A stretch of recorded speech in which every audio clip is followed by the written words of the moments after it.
Sutra 1.9, we're going to talk about the third vritti, or the third fluctuation of the mind, the third fluctuation of the chitta that occurs when the Purusha is observing the mind. And this is one of the vrittis. Remember, the first one is knowledge, pramana, and the second one is viparyaya, error or wrong knowledge. So now we're going to look into vikalpa, imagination. So Sutra 1.9 states, Shabda Jnana Anupati Vastu Shunyo Vikalpaha. Shabda Jnana Anupati Vastu Shunyo Vikalpaha. So, Vikalpaha, imagination, is Vastu Shunyo. Vastu Shunyaha. Shunyaha is empty, and Vastu is like a thing, right? An object or a thing. So imagination is the emptiness of a thing or an emptiness of an object. Anupati, that follows or comes after jnana, knowledge, shabda, word. Imagination is the emptiness of an object that follows the knowledge of a word. What does this mean? So, if I say a word, right? Like, let's say I say cell phone, or if I say television, right? What happens is, in our mind, we get an image or a concept of a television or a cell phone, right? Let's use television, for example. I say television, TV, and you get an image of in your mind, in the vritti, you get a vritti in the chitta, right? A fluctuation of a concept of a TV, right? But that TV isn't there at all. It is not representative of the actual object at hand. But like, oftentimes it may feel that when we say something, we're actually, our concept of it, our conceptualization of it is the thing itself, but it's not. That's why it's saying here that imagination is the emptiness of the object, because when you say the word TV, television, the word is empty. There's nothing in it.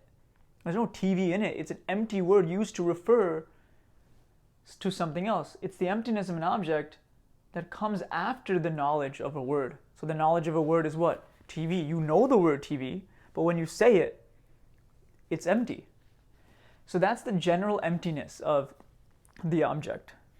So I kind of broke it down into 4 different things that the commentators would say. So the general emptiness is when you say whatever word used to refer to something else, it doesn't have that object in it, and that's very important to remember. The second thing is consciousness and Purusha. As I've explained before, Purusha is what the true nature of the individual is. It's pure consciousness, pure observation, right?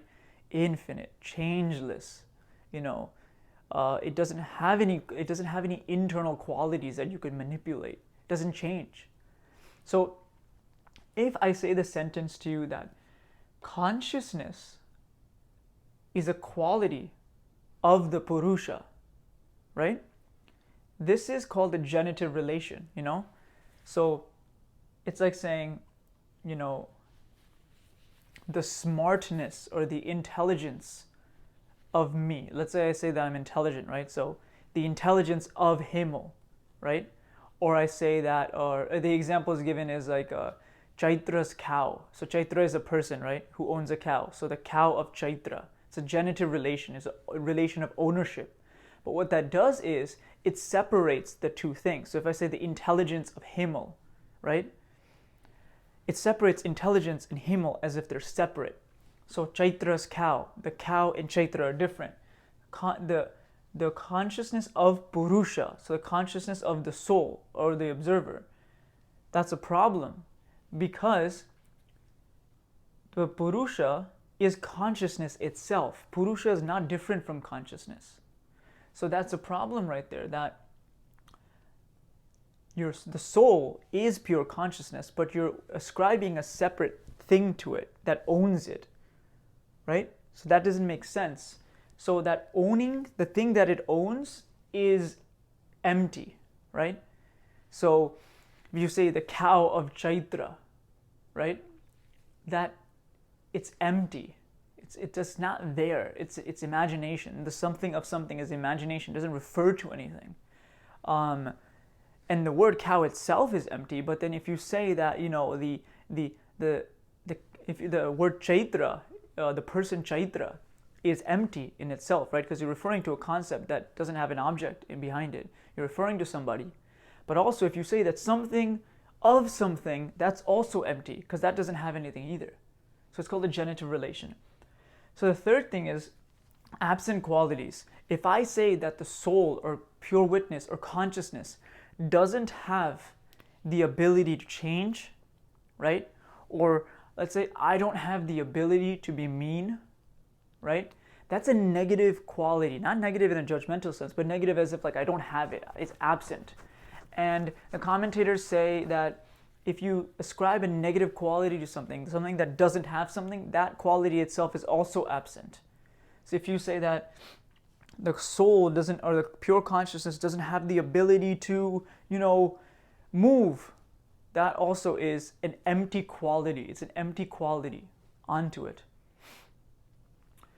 And the fourth thing is combination. So I think it's mentioned in a secondary source in Yogasūtras that, it is. In a secondary source, Vijnana Bhikshu, in the original primary source with his commentary on it, and in a secondary source is mentioned, that Vijnana Bhikshu, he says that when you combine things, so not even, he doesn't say combine, but let's say you say the term like a rabbit with a horn, a horned rabbit, right? Or if I say, you know, flying elephant, we know that these things don't exist, right? Flying elephant doesn't exist, but what you're doing is you're taking two concepts, flying and elephant, and putting them together, and you have a flying elephant. And that kind of creates an imagination. If I say flying elephant, something comes into your mind. So Vijnana Bhikshu was saying that you are, even if you say something that doesn't exist, you're still invoking an image in your mind, and that image is somehow combining, not sure if he says combining, but you are essentially combining it, right? And you're combining two things, and that is imagination. So now imagine that, let's say, it's interesting because in the secondary source, Bryant, one of the authors, he mentions that it's interesting that the commentators do not talk about common imaginations that we have, like daydreaming or, sitting there and, think about fancy things and stuff like that. I'm going to do this one day. I really like this person, or etc. Why is imagination not counted towards that? It may in fact be, but it's just the commentators don't directly mention it.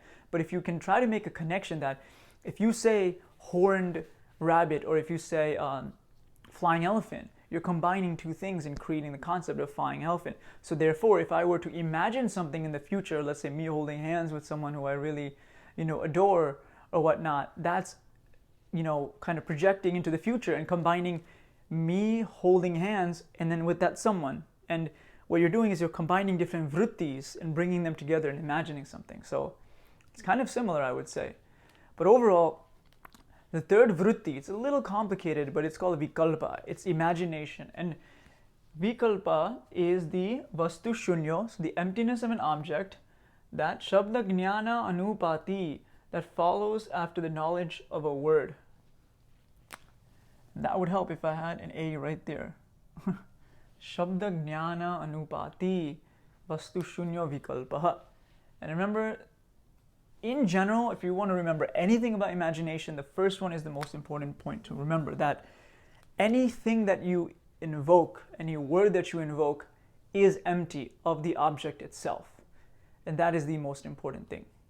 So in the next video, we will go through the next vritti, which is, I believe, nidra, deep sleep. And so far we have done right knowledge, error, and imagination.